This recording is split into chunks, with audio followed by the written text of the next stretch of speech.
මේ තියෙන 2025 6 වෙනි ප්‍රශ්නේ C පාර්ට් එක. මේකට A පාර්ට් එකේ කොටස් වලින් අපි හොයාගන්න පිළිතුරක් ඕන වෙන හින්දා ඒක චුට්ටක් බලාගෙන තියාගන්න. මේ දැන් මෙතන අපිට දීලා තියෙනවා ෆන්ක්ෂන් එකක x y z වලින් ඒක equals 1 වෙද්දි elliptical cylinder එකක් එනවා කියලා පෙන්වන්න කියනවා. ඊට පස්සේ ඒ සිලින්ඩර් එකේ ඇක්සිස් එකේ මේ දිශාවට තියෙන වෙක්ටර් එක මොකක්ද කියලා අහනවා. අපි මුලින්ම මේ ෆන්ක්ෂන් එක ලියාගමු. x y z වලින් ඉන්නේ කෙනෙක් ඉන්නේ 2x square 3y square 2z square. ඊට පස්සේ 2xy plus 2yz plus 4xx. මම මේ පාර්ට් එක විතරයි ලියාගන්නේ. equals 1 එක දැන්ට ලියාගන්නේ නැහැ. මේක විසඳ ගන්න අපිට quadratic form එකෙන් මේක ලියාගන්න සිද්ධ වෙනවා. මේ xt ax type එක. මෙතන x කියලා කියන්නේ අපේ variables ටික ඉන්න column vector එක. මෙතන ඉන්නේ z. එතකොට xyz column vector a then xyz එතකොට මේක xyz ඊට පස්සේ මේ මොකක් හරි වෙක්ටර් එකක් ඉන්නවා. මේක xyz. දැන් මම ඔයාලට එක සිද්ධියක් කියන්නම්. ඔයාලා ඉලක්කම් ටික කොහොමද එන්න ඕනේ කියන එක මේක දැනගත්තාම හරි. මම මුලින් පොසිෂන්ස් ටික කියන්නම්. මෙන්න මෙතනට එන්න ඕනේ x square ගේ අය, මෙන්න මෙතනට එන්න ඕනේ y square ගේ අය, මෙතනට එන්න ඕනේ z square ගේ අය. මෙන්න මෙතනට එන්න ඕනේ xy ගේ coefficient divided by 2. මෙතනටත් එන්න ඕනේ xy ගේ coefficient divided by 2. ඊට පස්සේ මෙතනට xz coefficient divided by 2. මෙතනට එන්න ඕනේ මෙන්න මෙතන xz coefficient divided by 2. මෙතන yz coefficient divided by 2. මෙතනට එන්න ඕනේ yz coefficient divided by 2. ඔය සිද්ධිය තමයි තියෙන්නේ. ඒක දන්නවා නම් අපිට ටක් ගාලා හදාගෙන යන්න පුළුවන්. එතකොට xyz අපිට මෙන්න මෙයා ලියා ගත්තොත් කොහොමද එන්නේ 2 3 1 xy ගේ coefficient එක මේක තමයි 1 1 xz ගේ ගත්තාම මෙතන xx නෙමෙයි මෙතන xz ඉන්නේ. හරිනේ. ඔව් zx විදියට ඉන්නේ. හරිනේ. xz වල zx ඉවත් දෙකම එකයි. එතන මෙතන 2 2 ඊට පස්සේ අපිට අඩු කවුද yz ගේ coefficient එක. එතකොට මේක 1 1 මෙන්න මෙහෙම xyz කියලා ඉන්නවා. දැන් අපිට පොඩි සිද්ධියක් මේක දැක්කහම තේරෙන්න ඕනේ මේකේ part A වලදී කතා කරපු A කියන matrix එක තමයි අතර මේ ඉන්නේ. ඉතින් අතර මේ ඉන්නේ xt ax type එකකින් කියලා එතකොට අපිට තේරෙනවා. හරිනේ. දැන් A කියන එකේනාව අපි part A එකේ orthonormally diagonalize කරා p lambda pt විදියට. ඉතින් එතකොට අපිට මෙයාව ලියා ගන්න පුළුවන් නේද? දැන් මෙතන අපි මේ xt ax කියන එකේනා ගැන කතා කරන්නේ.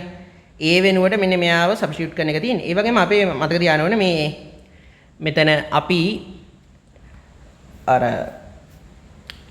properties ටිකක් පාවිච්චි කරනවා orthonormal වීම ගැන. ඒක පොඩ්ඩක් ලැසිලා ඉන්න ඕනේ. දැන් මෙහෙමයි.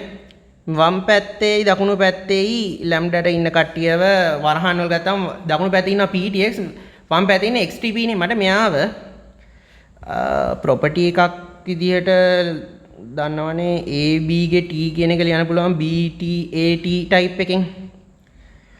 ඒක පාවිච්චි කරලා මම මේ දකුණු පැත්තේ එක්කෙනා ඇසුරෙන් වම් පැත්තේ එක්කෙනාව ලියා ගන්නවා මෙන්න මේ ෆෝම් එකට හැදෙන විදිහට. එතකොට ptx ගේ t කියන කෙනා කවුද? එතකොට මාරු වුණාම මෙයා p වෙනවා. ඊට පස්සේ එයා xt හැදෙන එක අවුලක් නැහැ. එතකොට lambda මේ පැත්තේ ptx මම මේ ptx කියන එකට නම දෙනවා y. මේ ඉන්නේ lambda මේ ඉන්නේ y. එතකොට මේ මොකද්ද yt lambda y කියලා අපිට මෙයාව ලියා ගන්න පුළුවන්. හරිනේ. ඕනනම් මම දැන් මෙතනින් හදලා වෙන y equals ptx. මේ ඇත්තටම y කියන එක්කෙනාගේ ඉන්නේ අපේ සිස්ටම් එක. දැන් අපේ අක්ෂ තුනක ඉන්නේ dimensions තුනක ඉන්නේ ප්‍රධාන axis තුනට අදාළව. ඒ කියන්නේ මෙහෙමනේ අපේ මුලින්ම ගත්තාම මේ shape එක අයාලේ අපේ normal xyz axis එක බලද්දී මෙයා අයාලේ මෙහෙම අමුතු shape එකක විදිහට කියනවා. shape එක කියන්නේ shape එක තියෙනවා. ඒ වුණාට එයාගේ axis වලට අනුරූපව නෙමෙයි ඉන්නේ. ඒ වුණාට අපි කරන්නේ මෙයාව ගානට අර rotation එකක් වගේ මේව කරලා එයාගේ axis වලට අනුරූපව වෙන විදිහට කවුද ඉන්නේ කියන එක තමයි මෙතන මේ හොයාගන්න යන්නේ. හරිනේ. එතකොට අනුරූප ඇක්සිස් ටික අපි හොයාගත්තොත් PT කියන කෙනාව අපි පාර්ට් A එකේ හොයාගත්තා. එයාව මම මෙතනට පොඩ්ඩක් සබ්ස්ටිටියුට් කරගන්නවා. පාර්ට් A එක බලලා තියාගන්න ඒ හින්දා ඒ කියන්නේ මේ PT ආවේ කොහෙන්ද වගේ සිද්ධිය ඕනේ නම් x y z මම මේ කැපිටල් Y කියලා අරන් ඉන්නේ අලුත් අක්ෂර පද්ධතියේ අලුත් අක්ෂර පද්ධතියේ ඉන්න අයට මම නමක් දෙන්නම් ඕනනම් u v w වගේ එයා තමයි මගේ අලුත් අක්ෂර ටික. එතකොට මගේ අලුත් අක්ෂරවල ඛණ්ඩාංක වෙන්නේ මෙන්න මේවා. කියන්නේ මෙන්න මේ රේඛා ටික දිගේ තියෙන මේ තමා මගේ අක්ෂර ටික හැදෙන්නේ. එතකොට x ධන y ධන z දැන් මූල තුන. ඒ කියන්නේ ඇත්තටම හිතන්නකෝ මෙන්න මේ රේඛා තුන මෙන්න මෙහෙම අයාලේ මේ තියෙන රේඛා තුනක් කියලා. ඇත්තටම මගේ ඝන වස්තුව මේ අවස්ථාවේ තියෙන මෙන්න මේ අක්ෂවලදී තමයි එයාගේ ප්‍රධාන සම්මිතික අක්ෂ සෙට් වෙලා ඉන්නේ කියලා ඔයාලට හිතා ගන්න පුළුවන්. හරිනේ. එතකොට අපේ ගාන අනුව xtx = 1 කියලා නේ තිබ්බේ. xtx වනේ මම දැන් yty කියලා එහෙනම් එයත් 1 නේ. එතකොට මට මේක ලියන්න පුළුවන් yt λ y = 1. ඉතින් මෙතන වෙන සිද්ධිය චුට්ටක් බලන්න. yt කියන කෙනාගේ එතකොට කවුද ඉන්නේ? u v w ගේ t. මෙතන ලැම්ඩා ටික ආවේ මෙහෙමයි. u v w = 1. එතකොට 0 වතාවක් u² 2 වතාවක් v² 5 වතාවක් w² = 1. හරිනේ. දැන් මෙහෙමයි සිද්ධිය තියෙන්නේ. මම මෙයාලව මේ විදිහට ලියාගත්තොත් මෙතන දෙක කියන එක පල්ලහැට දෙක විදිහට ගෙනල්ලා ඒක වර්ගමූල දෙක විදිහට ලියා ගන්න පුළුවන් නේ.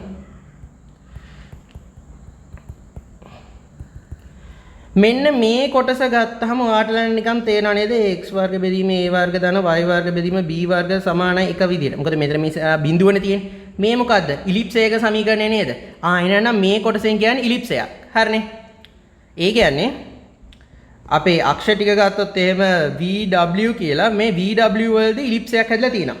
එහෙනම් ඉලිප්ස් එකට ලම්බකවනේ ඉතුරු දිශාව තියෙන ඉතුරු දිශාවේ අපිට හැඩය කියලා නෑනේ. ඒ කියන්නේ ඕන හැඩයක් තියෙන පුළුවන්. ඇත්තටම ඒ කියන්නේ ලම්බක තියෙන දිශාව u නේ. ඉතින් ඇත්තටම මේ u කියන දිශාවේ අපිට විස්තරයක් දීලා නැත්නම් අපි සලකන්නේ සාමාන්‍ය මෙහෙම අනන්තයට යන සිලින්ඩරයක් තියෙනවා කියලා. ඇත්තටම එතකොට මේ ඉලිප්ටිකල් සිලින්ඩර් එකක් නේද මේ හැදලා තියෙන්නේ. හරිනේ. එතකොට u නේද මේ සිලින්ඩර් එකේ අක්ෂය වෙන්නේ. u කියන එක්කෙනාගේ අපේ normal කියන්නේ අපේ XYZ ඛණ්ඩාංග පද්ධතිය අනුව u කියන්නේ කවුද? x ඍණ z බෙදීම මූල දෙක කියන එක්කෙනාගේ දිශාව තියෙන කෙනානේ.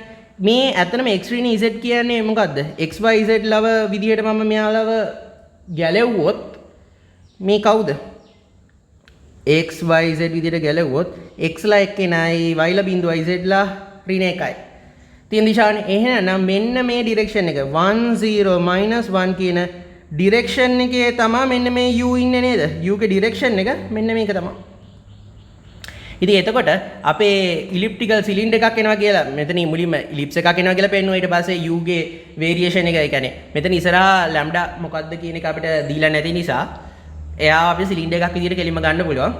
ඊට පස්සේ එයාගේ ඇක්සිස් එකේ තියෙන u වල කියලා පෙන්නුවා. එහෙනම් u වල ඩිරෙක්ෂන් එකේ තියෙන්නේ. එතකොට මේක ඉලිප්ටිකල් සිලින්ඩර් එකක්. එතකොට අපේ මේ ගාන එතනින් ඉවරයි.